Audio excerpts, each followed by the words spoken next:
So the life is not about discovering yourself, but actually creating yourself. This is a quote from a Bernard Shaw. Do you know the My Fair Lady? He's the author of that fantastic musical or the theater. Anyway, I'm Eri. I am the VoiceME English coach, and I've been teaching English about 10 years already. Anyway, I just wanted to make a short self-introduction movie about myself because a lot of you guys do know about me. So here's the thing, it's very short. I made it very short. So when I started learning English, my first exposure to English was actually through Mariah Carey's song. Very famous song that made a huge hit all over the world and still is a hit in Christmas season, which is called what is it called? The Christmas song. I forgot. what was it called? In Japanese, it's called 恋人たちのクリスマス. Oh, all I want for Christmas is you, right? So that was my first exposure to English. And when I was going at the department store with my parents around that time of the year, when I was 12, I believe, 6th grade. And I was just passing by the music store and I saw her like marvelous Santa Claus costume, and then the song came on the TV, and then I was like, oh my god, who is this? And of course she was singing in English, and since then I was hooked with English. So what I did was that I was kind of started to type that lyrics into the computer. Well, back then it wasn't called a computer, it was called personal computer. No, not even. About 30 years ago, not 30 but less than 30, type. Well, anyway, my dad had like a typing machine, so I started to type every word of that song in English. So that was my first exposure to English, and then I was doing okay with a English subject at junior high, and then at high school, so something happened in my life that really completely changed my course of life, which was going to homestay in Canada for about 10 days. And that, sorry, it's kind of noisy. So that changed my life, and then I really enjoyed that environment. And then the next year, when I was 17, I decided to go for a year and spend my whole year at the Canadian school. When I was 17, that's when I learned how to speak English, and I have become very good that some people in Canada thought I was a native Canadian. So that was my experience of acquiring English and made that language incorporated into me completely, and I made it my own just in 1 year. So then I came back to Japan in the summer of the third grade of high school, which meant everybody was studying for college entrance exam, right? I'm sure everybody went through this, but I came back in the middle of that studying time, which I had no idea where to start, to prepare, how to start preparing myself for the entrance exam. Well, people might say that I had English already, so that was only forte that I had back in time. However, I soon after came back to Japan, I realized that my English skill that I acquired in Canada in native language, in native English land, wasn't anything close to what the other students in Japan in my age was studying it for the entrance exam. It was so different. so different. It was so hard for me too. So I had to relearn English in Japan in Japanese way when I came back from Canada. Isn't it crazy? Anyway, and then so I went to this nice college, right? Sophia College, and then that's where I studied reading and writing. So my major was English literature.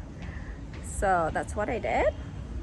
So now that I wasn't only speaking, but I was able to understand the language in the depths with the background, right? The background, cultural experience, with the social structure and the language structure as well. So during that college, I actually spent another year in overseas, but this time it wasn't English-speaking country. It was in Italy. I chose Italy because I simply wanted to understand where this like Christianity originated, because Christianity is everywhere in English literature, which was my major, right? And also it had a huge impact on society, social kind of ethics, and different value set that people have for an English speaking country. So where I spent was in Naples. The people probably associate Naples with pizza and mafia, so I survived through that. Anyway, so I came back to Japan, and then I finished my college, and toward the end of the college I did the 3-4 months, was it 3-4 months? Yes, of internship at the United Nations office in Tokyo.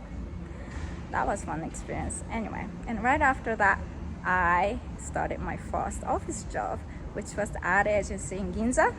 However, I hate to conform myself in this social structure. That's me. Anyway, so I found a little leeway, pathway around that, where most of the college students went through this process of getting a job, right? You have to go through this kind of like a gathering and like orientation of a certain company, and it has few interviews to go way up, right? I hate it.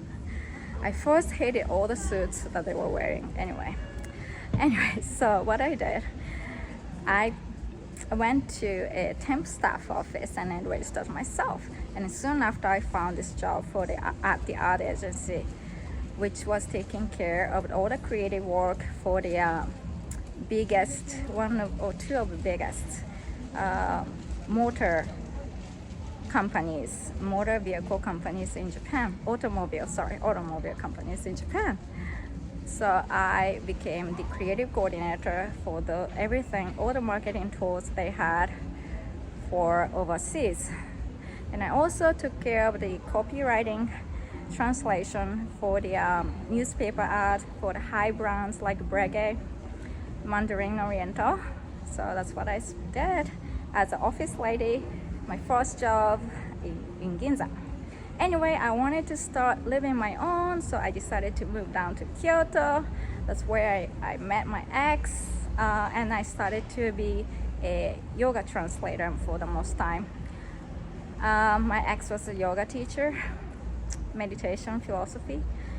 Anyway, and so I was doing really well as a yoga translator because that time the yoga was a huge boom.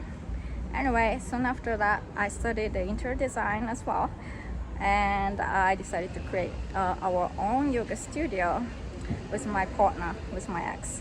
And then we got married. Oh, by the way, he's American. And then soon after, I divorced. Well, I have an adorable son who is right now about to turn to 6 years old. And I'm so happy about him, and I'm so blessed to be his mom. Anyway, I'm a single mom now, working as a tour guide for VIP customers, clients. Most of them are from the States. Germany, Switzerland, Denmark, all over the world, Canada. And also I am a co-host at the radio show in Tokyo, bilingual dance radio show.